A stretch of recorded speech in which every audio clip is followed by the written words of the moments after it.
Joining me right now is biotech entrepreneur and the author of A Nation of Victims. Vivek Ramaswamy is here. Vivek, great to see you. Thanks very much. What a shocker.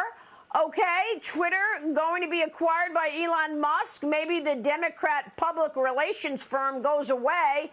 And so now they want to haul him in front of Congress. Your reaction?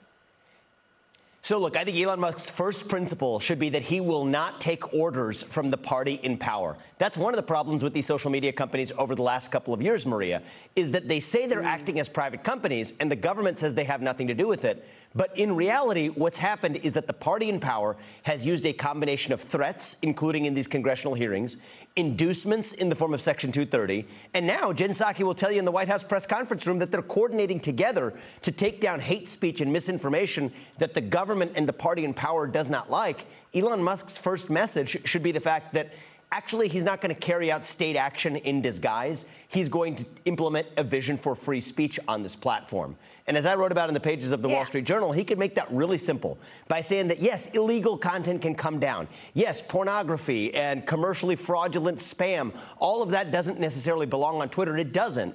But one principle is that there is no viewpoint-based discrimination.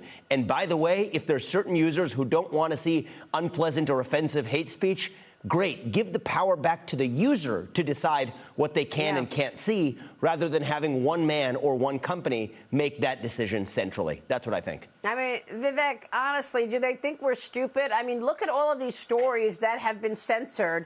The Hunter Biden laptop revealing massive influence peddling. The origins of COVID-19. We can't even get into China to find out how this thing started, and Joe Biden's fine with that. How about the Russia collusion Trump lie, all censored? And then we see now in the last couple of days all these conservatives and independents that are seeing that they've got more followers than they thought.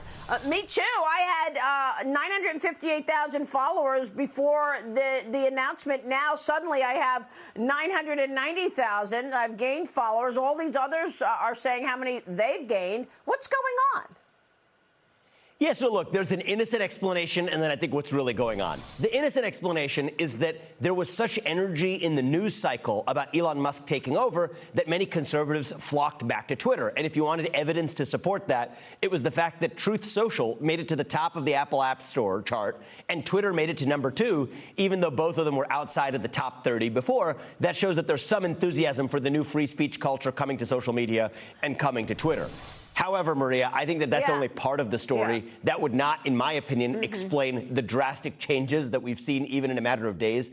This is the equivalent of people burning papers and burning documents and taking documents to the shredder before there's a new inspector that walks in the door. And unfortunately, like most people who are in the paper shredding business, they end up not being very good at it. And I think they're going to leave a lot of trails for Elon Musk and the new ownership to see. Unbelievable. Meanwhile, you've got the Homeland Security Secretary Mayorkas announcing that the government is creating a quote-unquote disinformation governance board.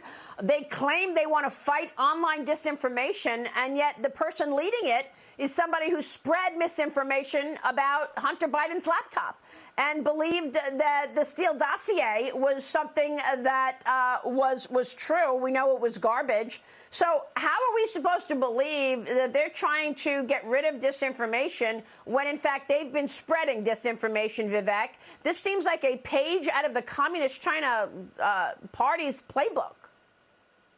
It seems to me like a page out of George Orwell's 1984. Maria, I remember I read that book 20 years ago when I was in high school, and I did not imagine living in a country, the United States of America, that would have its own version of the Ministry of Truth that George Orwell wrote about. Yet here we are. That is literally reality in modern-day America. Now, you layer on top of that now the incompetence of the Biden administration, where if you're going to have a Ministry of Disinformation, you might think about appointing someone other than a person who has a track record of continually suppressing actual facts as disinformation. Yet they couldn't even manage to do that. They ended up putting a person in charge whose entire track record over the last couple of years rests on dismissing actual facts as misinformation. That's the person who, on behalf of the government, is going to be adjudicating what counts as an eligible fact for the public to hear about and what is a fact that the public cannot hear about.